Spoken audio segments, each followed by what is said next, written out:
Friends, welcome back to my channel. இன்றைக்கி நம்ம ரொம்ப எஃபெக்டிவான ஒரு ஹேர் க்ரோத் ஃபுட் தான் பார்க்க போகிறோம். இது ரொம்ப ஈஸி, ரொம்ப விலை கம்மியானது, ரொம்ப செலவில்லாமல் நம்மளோட ஹேர் க்ரோத்தை நல்லா ப்ரொமோட் பண்ணக்கூடிய ஒரு ஃபுட் ஐட்டம் தான் இது. வேறு ஒன்றுமே இல்லைங்க, சுண்டல் பயிறு. அதுதாங்க, கருப்பு சுண்டல் இல்லைனா வெள்ளை சுண்டல் எது கிடைச்சாலும் பரவாயில்லைங்க. ஒரு கைப்பிடி அளவு நீங்கள் எவ்வளோ சாப்பிடுவீங்களோ அந்த அளவுக்கு சுண்டல் பயிர் நீங்கள் நைட்டே ஊற வச்சுட்டு காலையில் அவிச்சு சாப்பிடுங்க. சூப்பராக இருக்கும். அவ்வளோ ஒரு முடி வளர்ச்சியை தூண்டக்கூடியது இது. முடிக்கு நல்ல ஸ்ட்ரென்த் கொடுக்கக்கூடியது.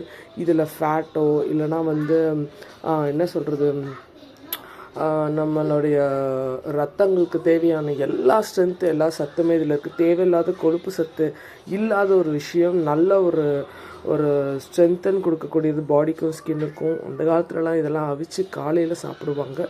ஸோ இப்போ நம்ம கொஞ்ச நாளாக இதெல்லாம் சாப்பிட்றதே கிடையாது. கோவிலில் தான் சுண்டல் பயிர் கொடுக்குறாங்க.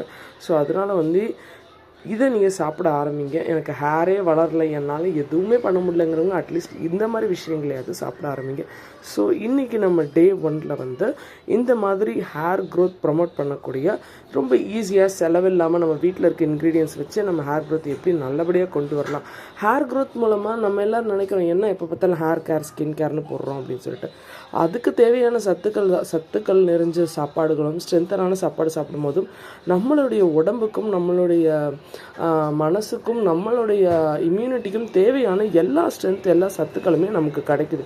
இதை இம்ப்ரூவ் பண்ணுறது மூலமாக நமக்கு இப்படி ஒரு பெனிஃபிட் இருக்குது. ஸோ அதனால தான் இது நீங்கள் உங்களுடைய ஹெல்த்தை கவனிக்க முடியல, இப்படி சில விஷயங்களை கவனிக்கும் போது இது மூலமாக அதுக்கும் சத்துக்கள் நிறையவே போகும். ஸோ அதெல்லாம் ட்ரை பண்ணி பாருங்கள்.